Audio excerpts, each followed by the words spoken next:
दोस्तों स्वागत है सिनॉप्सिस आईएएस में। मेरा नाम है कृष्णा। इस लेक्चर में पर्सपेक्टिव्स इन ह्यूमन ज्योग्राफी में टॉपिक हम पढ़ेंगे बिहेवियरलिज्म। इसे बिहेवियरल अप्रोच भी कहते हैं। 4 अप्रोचेस जो पॉजिटिविस्ट अप्रोच यानी कि QR, locational analysis and special analysis, इनके क्रिटिसिज्म में, इनके रिस्पॉन्स में जो पैदा हुई वो है radicalism, behaviourism, humanism and welfare approach. Humanism और वेलफेयरिज्म में बहुत थोड़ा सा डिफरेंस है, एटलीस्ट अगर आप इनके नाम से समझना चाहो तो। बिहेवियरलिज्म में हम ह्यूमन के बिहेवियर की बात करते हैं कि ह्यूमन इन्वायरमेंट या नेचर को लेकर कुछ सोचता है, उसकी कुछ इमेज बनाता है। जैसे हम कोई बंदा कहता है दिल्ली एक पॉल्यूटेड सिटी है, वो उसके हिसाब से एक अलग तरह का एक्शन लेगा। कोई बंदा कहेगा दिल्ली एक ऐसी सिटी है जहाँ पे पॉलिटिक्स में करियर बनाया जा सकता है, वो एक अलग तरह से बिहेवियर करेगा, एक्शन लेगा। तो लोगों के परसेप्शन पर, परसीव्ड वैल्यू पर, रिएक्शन पर बेस्ड है बिहेवियरलिज्म। इसी से आपका आता है मेंटल मैप। इस इमेज को बेसिकली हम मेंटल मैप कहते हैं, हमारे दिमाग में क्या मैप बना हुआ है। इसी से आता है PAVE model, perception, a for attitude, value and emotion. ये पेव मॉडल है जो यूपीएससी ने पूछा। बेसिकली पेव मॉडल कुछ नहीं है, मेंटल मैप ही है, एक पूछने का डिफरेंट वे आउट है।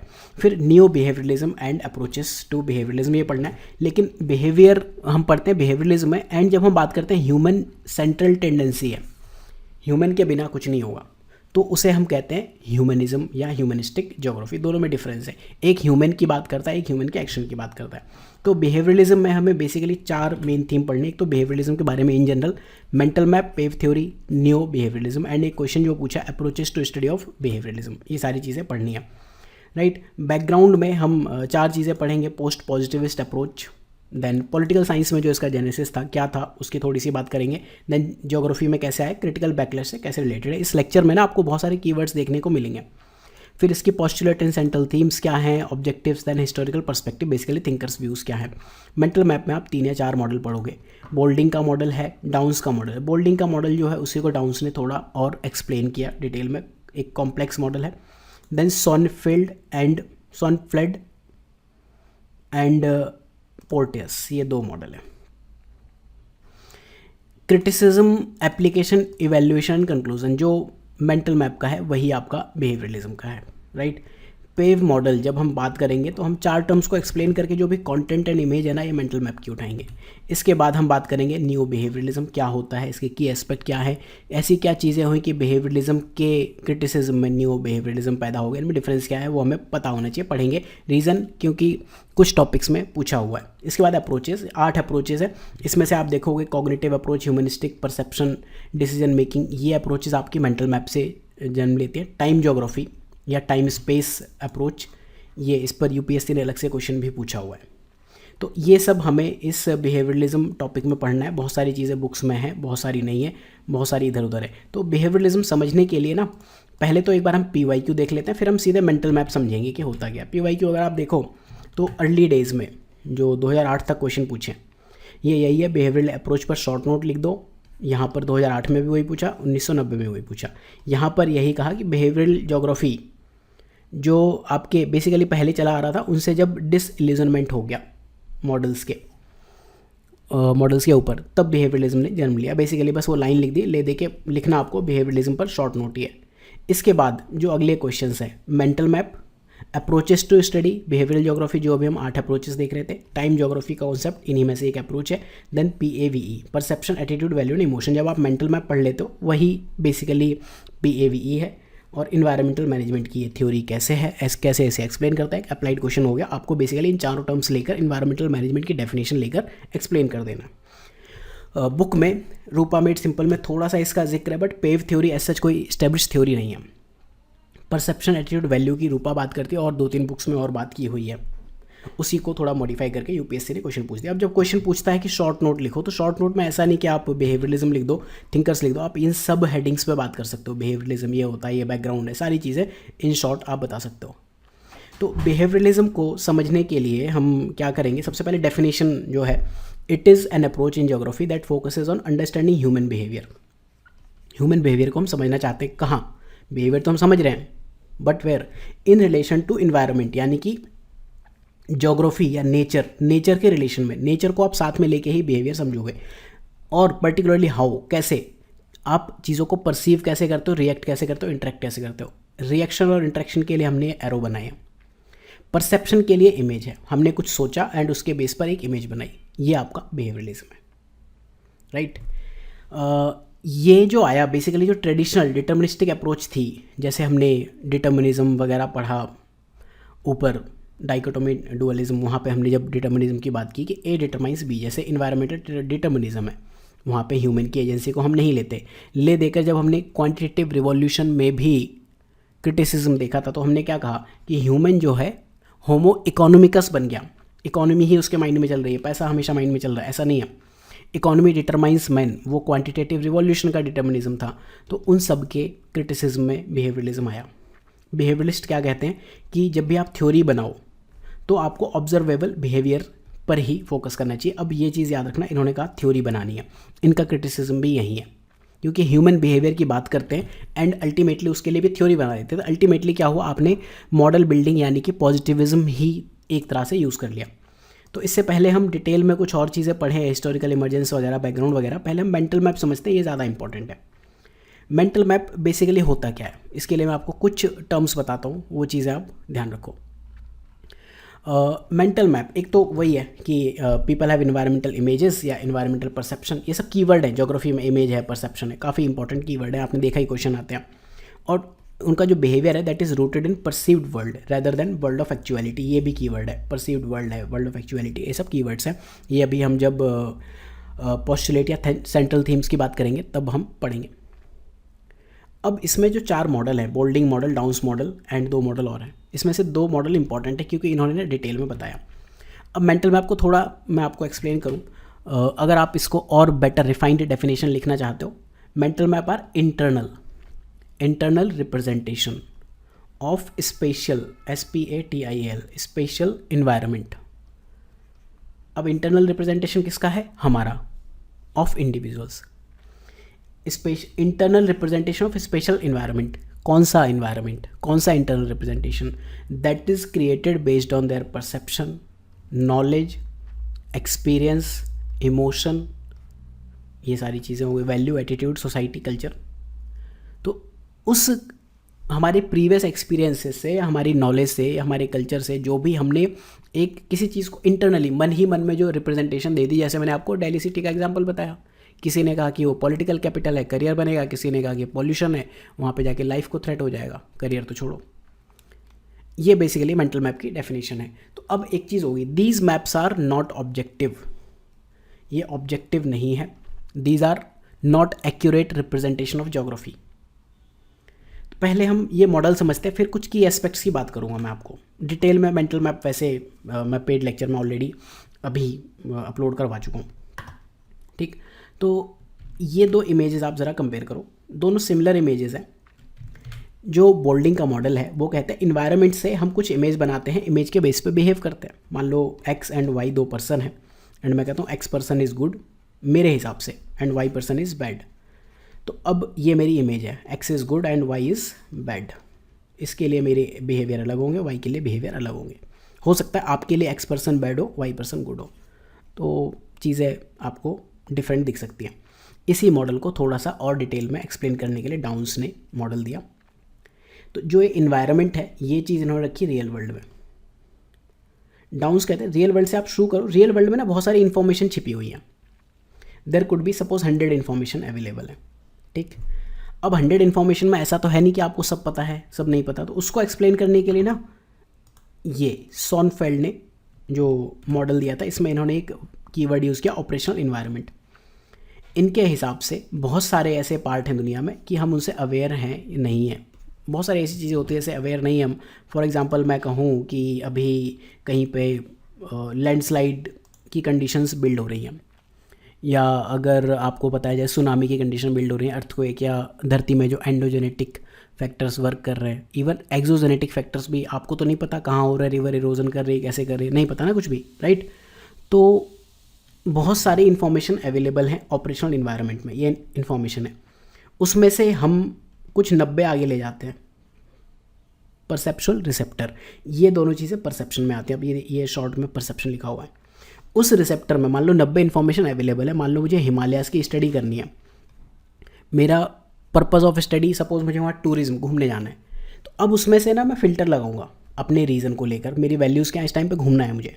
अब वहाँ पे मेरे लिए 90 फैक्टर में से सिर्फ 10 फैक्टर इंपॉर्टेंट होंगे। पहला, वहाँ पे वेदर कैसा है, दूसरा वहाँ की कॉस्ट क्या है, तीसरा कनेक्टिविटी क्या है, चौथा फूड वगैरह, ऐसे 4-5 फैक्टर इंपॉर्टेंट होंगे। तो मैंने फ़िल्टर लगा लिया। उस फिल्टर को मैं अपने वैल्यू सिस्टम पे एसेस करूँगा एंड आई विल टेल कि आज के टाइम पे हिमालयाज़ में घूमना सेफ़ है या बारिश के मौसम में हिमालयाज़ में घूमना सेफ़ नहीं है। तो इन्फॉर्मेशन, इन्वायरमेंट सेफ़ है, लेकिन जब जो हिमालयाज़ में ही रह रहे वो कहेंगे तो ठीक है, होता रहता है, दैट इज़ नॉर्मल, यूजुअल। तो उनके लिए इमेज क्या है, ये पार्ट ऑफ इकोसिस्टम है। जो आपके लिए हैज़ार्ड है वो हमारे लिए पार्ट ऑफ इकोसिस्टम है। तो परसेप्शन यहाँ पर है, वैल्यू यहाँ पर है। वैल्यू के आगे यहाँ पर एटीट्यूड मैटर करता है। एटीट्यूड बेसिकली इमेज या फिर यहाँ भी मैटर कर सकता है कि आपके इमेज आपने बनाई, उसके बाद आपका एटीट्यूड क्या है, उसके बेस पर आप डिसीजन लोगे। फिर उस डिसीजन से आप बिहेव करोगे एंड वो बिहेवियर आपके रियल वर्ल्ड को मॉडिफाई करता है एंड अल्टीमेटली आप खुद भी मॉडिफाई हो जाते हो। ये डाउन्स का मॉडल है। जो ये तो पोर्टस एंड सोनफेल्ड के मॉडल हैं, ये कहते हैं फिनोमिनल एनवायरनमेंट है, personal and contextual. Basically phenomenal मतलब फिजिकल एनवायरनमेंट, जो नेचर है। पर्सनल एनवायरनमेंट बेसिकली जो ह्यूमन है, perceived image. And contextual environment basically socio cultural environment की बात कर रहे हैं, जहाँ पर आपका मेंटल मैप या थ्योरीज आ रही हैं। तो क्या हो रहा है, 1 से होकर 2 बन रहा है ऑन बेसिस ऑन 3। अगर आप इसको ऐसे इमेज रिप्रेजेंटेशन करना चाहो तो ऐसे कर सकते हो, 1 यहाँ है, 3 यहाँ है, 3 यहाँ है, 2 यहाँ है। या फिर आप कहो 1 से हम 3 पे जा रहे हैं एंड 2 यहाँ कहीं एग्जिस्ट करता है। तो इस वे में आप देखोगे कि मेंटल मैप वर्क कर रहा है। इसी को और डिटेल में एक्सप्लेन करने के लिए सोनफेल्ड ने एक टर्म ऐड की थी, ऑपरेशनल एनवायरनमेंट, जो हमने अभी बात की। अब जो इसका क्रिटिसिज्म है वो आप समझ सकते हो। क्रिटिसिज्म क्या होगा कि ईगो सेंटर्ड इंटरप्रिटेशन, आपकी इंटरप्रिटेशन मेरी इंटरप्रिटेशन से अलग हो सकती है। आप किसी चीज़ को अलग वे में एक्सप्लेन करोगे, मैं किसी अलग वे में एक्सप्लेन करूँ, बायस हो सकते हैं। इट ट्रांजिट्स या transition from homo economics to homo psychologicus. जैसे आपको नहीं पता पॉलिटिक्स में क्या चल रहा है, आप अपने हिसाब से काम करोगे। जो टर्म्स हैं उनकी डेफिनेशन काफ़ी लूज़ है एंड बेसिकली ये चीज़ों को रेटोमॉर्फिक व्यू ऑफ मैन पे ले आता है। रेटोमॉर्फिक व्यू क्या होता है, कोई ऐसे टर्म नहीं है, ज्योग्राफी में जोग्राफर्स यूज़ करते हैं। रेटोमॉर्फिक एंड प्रोटोमॉर्फिक, रैट से बना है रेटोमॉर्फिक। रैट मतलब चूहे वाला रैट। तो ये क्या कहते हैं, बिहेवियरिस्ट ने ना क्या किया, ये लोग स्टडी करते हैं लैब में, किन पर, एनिमल पर।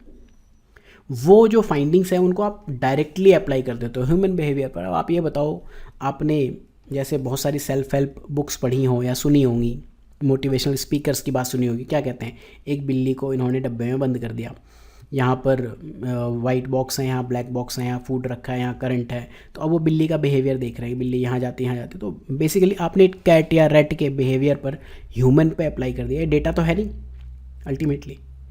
तो इन्होंने क्या किया, जो एंथ्रोपोमॉर्फिक व्यू है उसको प्रोटोमॉर्फिक या रेटोमॉर्फिक व्यू से रिप्लेस कर दिया। थ्योरीज आपके पास है नहीं, लेकिन प्रॉब्लम ये है आप थ्योरी नहीं बना रहे थे, लेकिन अल्टीमेटली आपने बायस्ड इंडक्टिव थ्योरीज बनाई। मॉडल्स में आपने क्या किया, आपने बोला ना कि इन्वायरमेंट से हम इमेज बनाते हैं, डाउन्स ने और ज़्यादा एक्सप्लेन की एंड उसके बेस पे एक्शन लेते हैं। तो बिहेवियरिस्ट बेसिकली ऑब्जर्वर्स बन के रह गए, ना कि पार्टिसिपेंट। एप्लीकेशन पे हम डिटेल में आएंगे, लेकिन इस चीज़ की जो प्रॉब्लम हुई वो आइडेंटिफाई की नियो बिहेवियरिस्ट ने। इन्होंने क्या कहा, जो ट्रेडिशनल बिहेवियर अप्रोच है जो अभी हम ऊपर पढ़ रहे थे, उसमें एक प्रॉब्लम है, वो ह्यूमन का स्पेशल बिहेवियर, यानी ये भी कीवर्ड है, ह्यूमन स्पेशल बिहेवियर। जब हम ह्यूमन का बिहेवियर ज्योग्राफी में या सोशल साइंसेस में देखते हैं तो उसमें एक एजम्पशन छिपी है। जैसे ही एजम्पशन आई, इसका मतलब क्या, आप मॉडल बिल्डिंग पे आ गए। मॉडल में पहली चीज़ क्या होती है, एजम्पशन होती है। सबसे पहले आप क्या एज्यूम करते हो, क्वांटिटेटिव रिवोल्यूशन में क्या आपने कुछ एजम्पशन रखी। तो यहाँ भी आपने एजम्पशन क्या रख दी कि human decision are rational and influenced by environmental stimulus. आपने एक मॉडल तो बना ही दिया ना कि ऐसा होगा तो उससे आप इमेज लोगे, उससे आप ऐसा करोगे, उससे आप ऐसा करोगे, अल्टीमेटली आपको ये इमेज मिली, उसके बेस पे आप डिसीजन लेके यहाँ कुछ एक्शन ले रहे हो। तो ह्यूमन डिसीजन रैशनल आपने कह दिया, ये चीज़ गलत है। न्यू बिहेवियरिस्ट क्या कहते हैं कि आपको सिर्फ ये फैक्टर्स नहीं लेने चाहिए, आपको साइकोलॉजिकल एंड सोशल फैक्टर्स दोनों ही लेने चाहिए, तब जाके आप चीज़ों को बहुत ब्रॉडली देख पाओगे। तो न्यू बिहेवियरलिज्म को पोस्ट बिहेवियरलिज्म भी कहते हैं, जो इनिशियली, जैसे डेविड ईस्टन काफ़ी इंपॉर्टेंट पॉलिटिकल साइंटिस्ट हैं, PSR ऑप्शनल जो है उसमें इनके ऊपर काफ़ी क्वेश्चंस पूछे जाते हैं। ये ओरिजिनली बिहेवियरलिज्म पे काफ़ी काम कर चुके थे, लेकिन अल्टीमेटली इन्होंने ही क्रिटिसाइज़ करना शुरू कर दिया। इन्होंने कहा बिहेवियरलिज्म से काम नहीं चलेगा, पोस्ट बिहेवियरलिस्ट थिंकिंग आपको लानी पड़ेगी। ठीक है, तो ये अभी न्यू बिहेवियरलिज्म मुझे एक्सप्लेन नहीं करना इस लेक्चर में, आपको बस एक आइडिया दे रहा हूँ कि क्या हुआ था। जो बिहेवियरलिज्म है ये स्पेशल कॉन्टेक्स्ट में ह्यूमन बिहेवियर को स्टडी करता है, एंड न्यू बिहेवियरलिज्म में सोशल, कल्चरल, इंस्टीट्यूशनल हर तरह के फैक्टर्स आएंगे। जो बिहेवियरलिज्म है इंडिविजुअल सेंट्रिक है और न्यू बिहेवियरलिज्म ब्रॉड पर्सपेक्टिव्स लेता है। यहाँ पे आप एजम्पशन क्या लेते हो, rational decision making by human. अब यही सबसे बड़ी प्रॉब्लम है। ये क्या कहता है, इरेशनैलिटी एग्जिस्ट करती है, सोशल कंस्ट्रेंट एग्जिस्ट करते हैं, मेथड जो है यहाँ पर क्वांटिटेटिव है, स्टैटिस्टिकल है। क्वांटिटेटिव मतलब पॉजिटिविस्ट, साइंटिफिक मेथड है। पॉजिटिविज्म मतलब साइंटिफिक, सिंपल से ये बात याद रखो। और न्यू बिहेवियरलिज्म का क्वालिटेटिव मेथड भी यूज़ करता है। जैसे अभी मान लो इनको सेंसस की कैलकुलेशन करनी हो, सेंसस में देखना हो, ये क्या करेंगे, जाएंगे कैलकुलेट करें कितने मेल हैं कितने फीमेल हैं, कैलकुलेशन करते हैं। क्वांटिटेटिव मेथड है, सेंसस हो गया। क्वालिटेटिव में क्या है, आपको किसी चीज़ का आइडिया लेना है, गवर्नमेंट कैसी चल रही है, तो लोग क्या करें, इंटरव्यू लेंगे, ये गवर्नमेंट अच्छी है, ये बिक गई है, फलाना ढिमकाना, वो सारे क्वालिटेटिव स्टेटमेंट हो गए। 7-8 तरह की क्वालिटेटिव रिसर्च होती है। जैसे पार्टिसिपेंट ऑब्जर्वेशन, कि डायरेक्टली जो आप काम कर रहे हो तो पार्टिसिपेट करके खुद आप जाके उनके साथ बैठ के ऑब्जर्व करते हो। इंटरव्यू प्रोसेस है, शेड्यूलिंग प्रोसेस है, बहुत सारे ऐसे 8 से 10 है। सोशियो एंड एंथ्रो में सिलेबस में है, ज्योग्राफी में सिलेबस में नहीं है, इसलिए इसमें डिटेल में जाना नहीं है। ये आया था क्वांटिटेटिव या डिटर्मिनिस्टिक मॉडल्स के क्रिटिसिज्म के एवज में आया था, और यह है बिहेवियरलिज्म। बेसिकली अगर आपको इनका इवोल्यूशन बताना है तो आप ये बताओ कि जो बिहेवियरलिज्म है 1960s में इमर्ज हुआ। इससे पहले आपका क्यूआर चल रहा था, इनके क्रिटिसिज्म, एंड इसके भी क्रिटिसिज्म में आपका न्यू बिहेवियरलिज्म आया लगभग 20 साल बाद। राइट, तो ये बेसिकली सारा मामला मुद्दा है।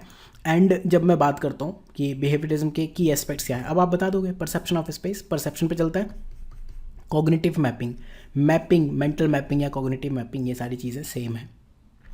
कीवर्ड अलग है, इन पे क्वेश्चंस पूछ सकता है। डिसीजन मेकिंग, अभी हमने बात की, सब्जेक्टिविटी की बात की, थोड़ा सा बैकग्राउंड की बात करते हैं एंड समझते हैं कैसे आया। ये एक पोस्ट पॉजिटिविस्ट अप्रोच है, पॉजिटिविज्म के बाद आया। ये तो आपको अभी समझ ही आ रहा है कि एक मेटा थ्योरेटिकल स्टेंस है जो पॉजिटिविज्म को क्रिटिसाइज़ करता है।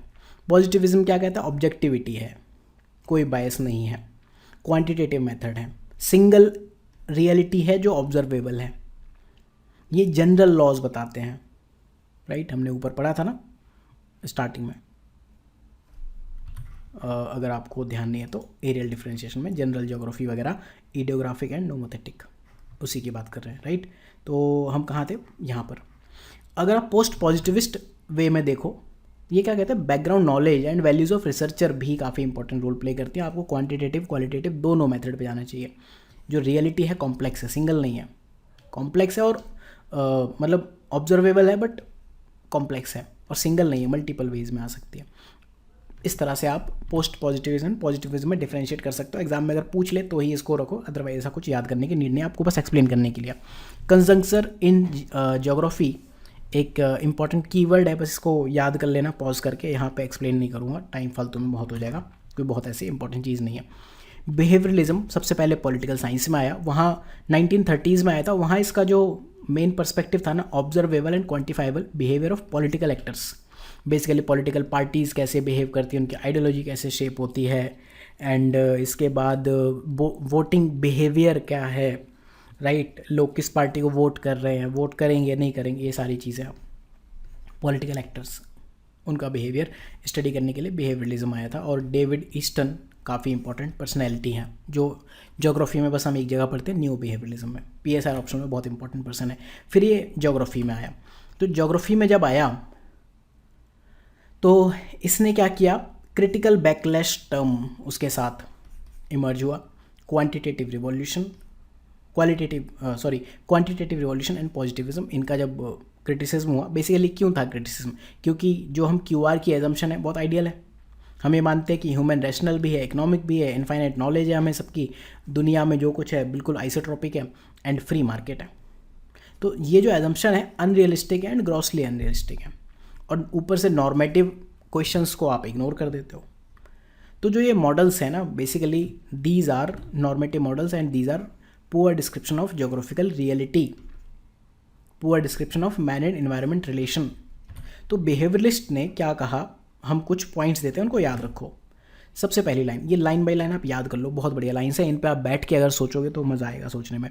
People behave rationally but with in constraint. हम जो भी है ना, हम हमेशा रैशनल होते हैं। जो कोई कहता है ना वो बहुत इरेशनल है, कोई इरेशनल नहीं होता। पीपल बिहेव रैशनली, जैसे मैं कहूँ, जैसे चोरी को आप कैसे जस्टिफाई करोगे, विद इन कंस्ट्रेंट। उसके जो कंस्ट्रेंट है वो कंस्ट्रेंट कहाँ से आते हैं, the culture in which they have been socialise to make decision. किसी ने खून किया तो उसके वो रैशनल है अपने आप में, वो जस्टिफाइड है, आपके लिए नहीं जस्टिफाइड है। कोई ऑनेस्ट है वो भी जस्टिफाइड है, कोई डिसऑनेस्ट है वो भी जस्टिफाइड है। People behave rationally but within constants the culture in which they have been socialise to make decision. ये लाइन आप याद कर लो। दूसरा पॉइंट है, स्पेस और environment has a dual character. The first environment is the world of actuality, second one is the world of mind, जिसे हम कहते हैं मेंटल मैप या परसिव्ड इन्वायरमेंट। तीसरी चीज़ जो इन्होंने कही, यही जो हमने मेंटल मैप पढ़ा था ना, उसी को एक्सप्लेन कर रहे हैं और कुछ भी नहीं है। People have identifiable environmental images और इन्वायरमेंटल परसेप्शन, जिसे हम कॉग्निशन कहते हैं। The behaviour is rooted in perceived world rather than world of actuality. हमेशा इंसान प्रॉफिट सीकिंग नहीं होता। अगेन जो हमने मेंटल मैप में एक्सप्लेन किया था वही चीज़ पर लिखी हुई है, और क्या है। ये जो इमेजेस हैं दोज आर आइडेंटिफाइबल, उसकी वजह से आप मॉडल बना सकते हो। जो आपने मॉडल्स बनाए ना, ये बेसिकली जो इमेजेस दे दिए, बोल्डिंग ने सिंप्लीफाइड मॉडल बनाया, डाउन्स ने थोड़ा और डिफ़िकल्ट मॉडल बनाया, राइट। फिर ये क्या करते हैं, इंडिविजुअल को ज़्यादा वेट देते हैं, सोसाइटी या ग्रुप को कम वेटेज देते हैं। अल्टीमेटली गोल्ड ने 1980 में कहा, man shapes the environment and subsequently shaped by it. ये ले देके बिहेवियरलिज्म का फंडा है। ऑब्जेक्टिव या मेरिट अगर आपको पढ़ना हो आप यहाँ पे पढ़ लेना। हिस्टोरिकल पर्सपेक्टिव में ये आपको समझ आ जाएगा, चाहे आप फ्री लेक्चर देख रहे हो या पेड, आराम से समझ आएगा, क्योंकि लेक्चर में अभी तक बात ये चल रही थी। हिस्टोरिकल पर्सपेक्टिव में इमर्जेंस थिंकर्स व्यूज़ हैं, याद कर लेना। याद हो जाए तो, नहीं याद हो जाए तो कोई बड़ी बात नहीं है, छोड़ देना। इसका जो पहला दिखता है ना, पॉसिबलिस्ट इनकी साइंस में दिखता है, वो ह्यूमन एजेंसी को कंसीडर करते हैं। हम इस बारे में पहले पढ़ चुके हैं। 2 केस स्टडीज़ आप याद कर लेना, एक वोल्पर्ट की एंड किर्क की। वोल्पर्ट ने क्या कहा कि जो इकोनॉमिक पर्सन है वो एक गलत टर्म है। इकोनॉमिक पर्सन क्या था, basically who tries to maximise profit. तो इन्होंने फार्मिंग के कॉन्टेक्स्ट में एक केस स्टडी की। इन्होंने कहा जो ऑप्टिमल फार्मिंग प्रैक्टिसेस हैं वो तो होती ही नहीं है, अटेनेबल नहीं है। जैसे वॉन थुनेन का मॉडल है, वो क्या कहते हैं, सिटी के पास में इंटेंसिव फार्मिंग होनी चाहिए जहाँ पेरिशेबल गुड्स होनी चाहिए। तो ये तो कुछ है नहीं, ऑप्टिमल फार्मिंग प्रैक्टिसेस अटेनेबल है नहीं। ये कहते हैं जब लैंड यूज डिसीजन लेने होते हैं फार्मर्स को, तो वो अपनी इमेज या अपनी थिंकिंग के हिसाब से इन्वायरमेंट के बारे में क्या सोचते हैं उसके हिसाब से एक्शन लेते हैं। तो अल्टीमेटली वोल्पर्ट ने कहा farmers were not optimisers but satisficers. Basically optimiser नहीं, सेटिस्फेक्शन चाहते हो। जैसे मान लो अभी वॉन थुनेन ने कुछ सर्कल बनाए, ठीक है, यहाँ पे मान लो होनी थी आपको, सपोज अभी इंडिया के कॉन्टेक्स्ट में बात करते हैं, यहाँ पे आपकी दालों की खेती होनी थी, लेकिन यहाँ पे किसी किसान ने राइस भी उगा लिए एंड थोड़ी सी सब्जियाँ भी उगा ली। तो फार्मर ऑप्टिमाइज़र नहीं हो सकता, दाल में ज़्यादा प्रॉफिट होता है लेकिन उसे खानी है दाल, या हो सकता है पास के मार्केट में डिमांड हो, तो दे आर सेटिस्फाइड से उसको मन करता है कि भाई मेरे आसपास एक अलग तरह की ग्रीनरी दिखनी चाहिए। ये वोल्पर्ट ने कहा। दूसरा किर्क का मॉडल है। किर्क के मॉडल क्या है, बेसिकली जो स्पेस और टाइम ज्योग्राफी आपको एक कॉन्सेप्ट दिखेगा अप्रोच में, ठीक है। जो हम अप्रोचेज वाला क्वेश्चन देखा था वो टाइम ज्योग्राफी वाला है। तो हिस्टोरिकल पर्सपेक्टिव पर वोल्पर्ट का मॉडल हमने देख लिया। किर्क इन्होंने जो स्टडी की ना, कि इन्होंने कहा space and time same information would have different meaning for different people, जो कि सेम इन्वायरमेंट रह रहे हैं। इसको लेकर माजिद हुसैन ने अपनी डिग्री हासिल की, जिसके बेस पर उन्होंने बाद में बुक लिखी जो कि यूपीएससी में चलती है। इन्होंने इंडो गैंगेटिक प्लेन की स्टडी की जो कि हाईली प्रोडक्टिव है। इन्होंने कहा ये प्लेन है, टर्म से याद रखना, हाईली प्रोडक्टिव, प्रोडक्टिव भी है और highly productive Indo Gangetic plain. कहाँ की बात कर रहे हो आप, लगभग इस जोन की बात कर रहे हो। This has different meaning for different individuals belonging to different caste and religion. Caste, अब उन्होंने स्टडी की 2 कास्ट की, एक सैनी कास्ट की, एक जाट कास्ट की। उन्होंने कहा सैनी कास्ट है वो इंटेंसिव कल्टीवेशन में बिलीव करते हैं, सपोज यहाँ पर। जाट जो कास्ट हैं वो आपके इस एरिया में या इस एरिया में बिलीव करते हैं, ठीक। ये कहते हैं कि जो इंटेंसिव कल्टीवेशन में बिलीव करते हैं या वेजिटेबल्स उगाते हैं, स्पेशली सैनी कास्ट के लोग, उनके लिए हो सकता है 5 एकड़ बहुत बड़ी होल्डिंग हो, एंड जो जाट कास्ट के लोग हैं उनके लिए 10 एकड़ भी एक छोटी होल्डिंग हो। ये बिहेवियरलिज्म है, राइट। अब मेंटल मैप आप समझ गए हो, क्रिटिसिज्म वगैरह हो गया, एप्लीकेशन की हम बात करते हैं थोड़ा सा, ठीक है। मेंटल मैप की एप्लीकेशन से पहले मैं आपको इसके 4 की एस्पेक्ट्स एक बार बता देता हूँ।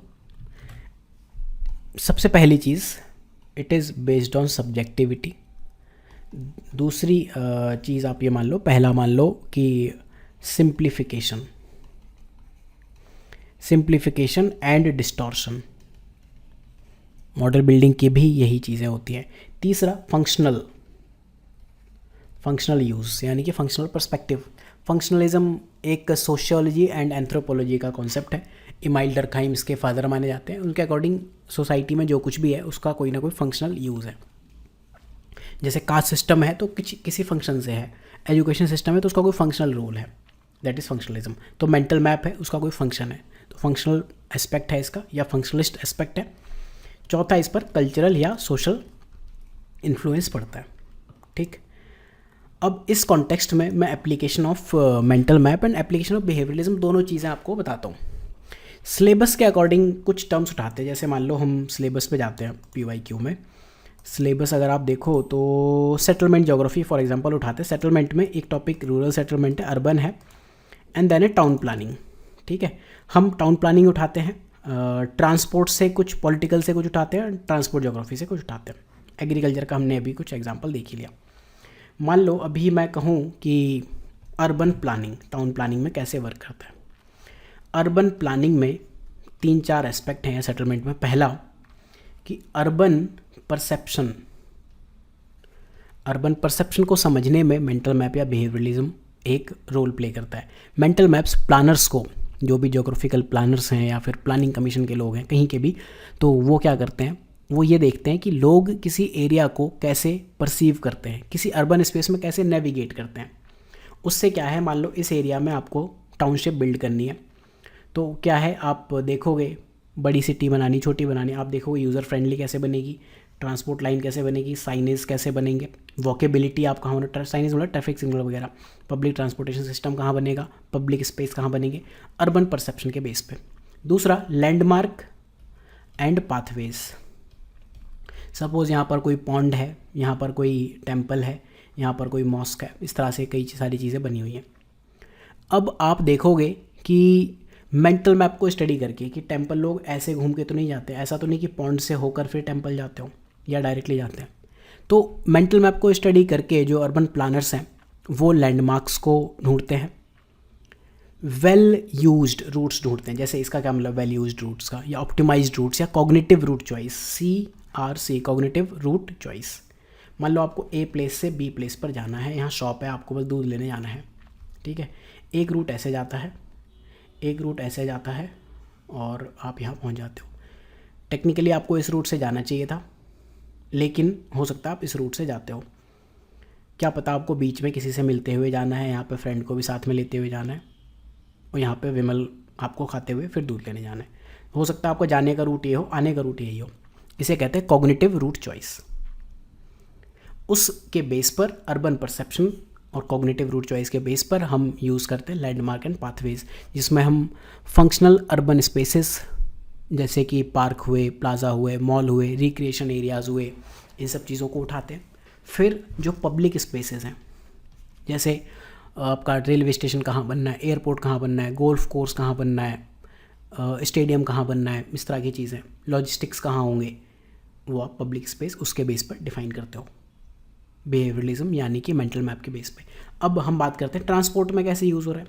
ट्रांसपोर्ट और अर्बन प्लानिंग जब तक आप एक साथ नहीं पढ़ोगे तब तक आपको समझ नहीं आएगा कि ट्रांसपोर्ट ज्योग्राफी क्यों है सिलेबस में। ट्रांसपोर्ट में एक तो CRC का आप कॉन्सेप्ट दे सकते हो, दूसरा रूट प्लानिंग की आप बात कर सकते हो, जो हमने नेटवर्क एनालिसिस में बात की थी ना विलियम बुंज की ऊपर, लोकेशनल एनालिसिस में हमने जब बात की थी locational analysis in human geography. तो एक है यूज़र ऑप्टिमम, एक है बिल्डर ऑप्टिमम। तो ये कब होते हैं, कब है यूज़र ऑप्टिमम, कब है बिल्डर ऑप्टिमम, ये इसके लिए अगर आप चाहो तो पिछला लेक्चर देख लेना। तो उसमें आप क्या कहोगे, रूट प्लानिंग कैसे कर रहे हो, राइट। और किसी टॉपिक से अगर मैं कहूँ, मान लो मैं उठाता हूँ कल्चरल ज्योग्राफी से, मैं उठा लेता हूँ cultural geography, sense of place, perception of boundary. एक तो बाउंड्री होती है जो पॉलिटिकल ज्योग्राफी में आएगा, right, but perception of boundary क्या है, कई बार बाउंड्री होती नहीं है लेकिन हमारे मन में होती है कि हाँ बाउंड्री है, तो वो कहाँ से आती है, वो भी बिहेवियरलिज्म से आती है। ठीक है, अभी सेग्रीगेशन कैसे होगा, ठीक, जेंट्रिफिकेशन कहाँ होगा, गेटोइजेशन कहाँ होगा, कोई फियर की वजह से कोई सोसाइटी डेवलप हो गई या प्रेजुडाइज की वजह से कुछ चीज़ें डेवलप हो गई, तो ये सारा आप कल्चरल ज्योग्राफी में बता सकते हो। Perception of safety and risk, safety और रिस्क ज़रूरी नहीं कि आपका क्लाइमेट से ही हो या नेचुरल हैजार्ड से हो, पॉल्यूशन से भी हो सकता है, क्राइम से भी हो सकता है। फिर एक इसमें टर्म आते हैं रिक्रिएशन बिहेवियर। मेंटल मैप से आप एक चीज़ ज़रूर देखो, पार्क की वैल्यू भी है, फॉरेस्ट की वैल्यू भी है, लोगों को तो बनाओ, पार्क की वैल्यू ही ना हो तो फिर एक इंडस्ट्रियल ज्योग्राफी में ना एक टॉपिक है टूरिज़्म। तो लोग कहते हैं टूरिज़्म जैसा टॉपिक क्यों है सिलेबस में, टूरिज़्म में हम क्या करें।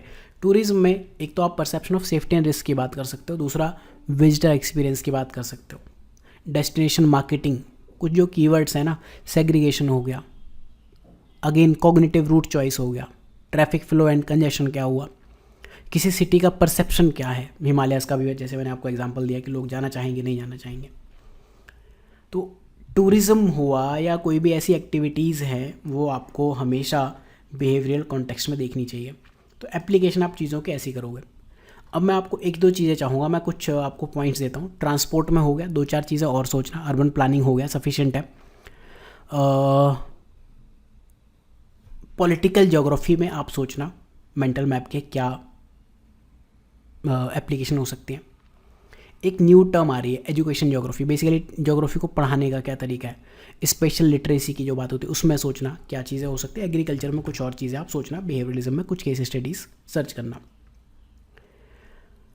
आपको समझ आएगा। एंड एक और चीज़ है जीआईएस, ट्रांसपोर्ट की जब हमने बात की ना, जीआईएस में बताता हूँ। जब हम लोग काम करते थे तो काम चल ही रहा है, आपको पता है कि भुवन पे काम चल रहा है इसरो में, एंड हम लोग खुद का अपना एक मैप बनाना चाहते हैं, गूगल मैप को रिप्लेस करना चाहते हैं। तो जीआईएस के जब हम स्टडी करते थे तो उसमें हमें समझ आया कि ये सिर्फ स्पेस का डेटा नहीं है कि आपने सैटेलाइट से देख लिया ये धरती है, सैटेलाइट से आपने देखा और इसको जूम करके आपने देख लिया कि लैंड इस तरह से कुछ है। नो, सिर्फ ऐसा नहीं है।